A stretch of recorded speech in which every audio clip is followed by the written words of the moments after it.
Indian schools are literally fucked right now. और ऐसा मैं इसलिए कह रहा हूँ क्योंकि इंडिया के अंदर टीचर्स को स्टूडेंट्स नहीं चाहिए, उन्हें चाहिए इशारों पर नाचने वाले कुत्ते जो कि उनके कहने पर उनकी दुम हिलाते रहे।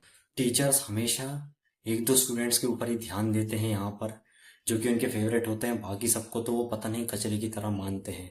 उन्हीं को वो सबसे ज़्यादा पीटेंगे और उन्हीं को सबसे ज़्यादा वो गरियाएंगे। हमारे एक टीचर थे स्पोर्ट्स वाले, जो कि लिटरली स्टूडेंट्स को गालियां दे देते थे, बोलते थे कि वो भोसड़ी के इदारा, ये वो फलाना ढिमकाना। भाई ये क्या चल रहा है। और जब मैं क्लास 11th के अंदर पहुंचा था तो मेरे स्कूल के अंदर एक नया प्रोपेगेंडा शुरू हो गया था, जो कि था द हिंदुइज्म रिवॉल्यूशन।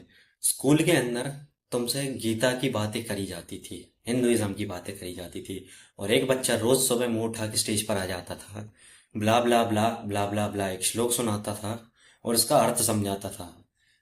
इससे अच्छा तो भाई तुम उन लोगों को अप्रिशिएट कर दो जो कि पढ़ाई करके नंबर लेके आ रहे हैं, भाई वो डिजर्विंग है।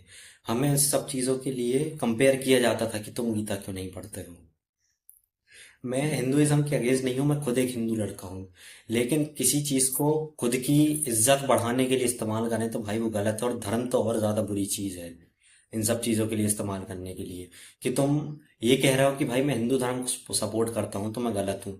हमारे स्कूल की कैंटीन के अंदर ओरियो जैसे बिस्किट 12 रुपए में बेचे जाते थे, जो कि लिटरली 10 रुपए के आते हैं। वो 2 रुपए खुद की जेब में रखते थे। अब अगर मैं उस टाइम पे एजुकेटेड होता, अगर मुझे पता होता कानून के बारे में, तो मैं लिटरली केस कर देता उन भड़ों के ऊपर कि ये जो 2 रुपए तुम लेके जाते कहाँ पर, तो क्या तुम इतने भूखे हो कि हम लिटरली फीस दे रहे हैं और ऊपर से 2 रुपए एक्स्ट्रा और दें कैंटीन के ऊपर। ये क्या बकचोदी चालू है। हमारे स्कूल के अंदर एनुअल फंक्शन के टाइम पर भी कौन प्ले के अंदर मुंह हिलाएगा, कौन गांड हिलाएगा एनुअल फंक्शन के डांस के टाइम पर, ये चीजें भी टीचर्स डिसाइड करती थी। और टीचर्स हमेशा अपने फेवरेट स्टूडेंट्स को पिक कर लेती थी। अब इससे बाकी बच्चों का क्या फायदा होता था ये तो मुझे समझ नहीं आता है, लेकिन फीस तो बाकी सारे बच्चे ही देते थे। मुझे आज तक समझ में नहीं आता कि इक्वल अपॉर्चुनिटी सबको क्यों नहीं मिली जाती है। भाई यार, हर चीज में नंबर थोड़ी ना काम आएंगे। हो सकता है कि भाई किसी के अंदर एक्टिंग करने का टैलेंट है तो ऑडिशन देने का मौका तो दो कम से कम। टैलेंट खुद सामने आ जाएगा, लेकिन नहीं होने तो वही बच्चों को सेलेक्ट करना है जो कि पढ़ने में अच्छे हैं, जो उनकी चाटते हैं। पढ़ने में भले ही अच्छे नहीं हो, अगर तुम चाटने में अच्छे हो तो भाई तुम्हारी लाइफ सेट है स्कूल के अंदर। अगर तुम्हारी स्कूल लाइफ में भी कुछ ऐसे इंसिडेंट्स हुए हैं तो प्लीज बता देना मुझे कमेंट के अंदर, मैं पढ़ना चाहूँ।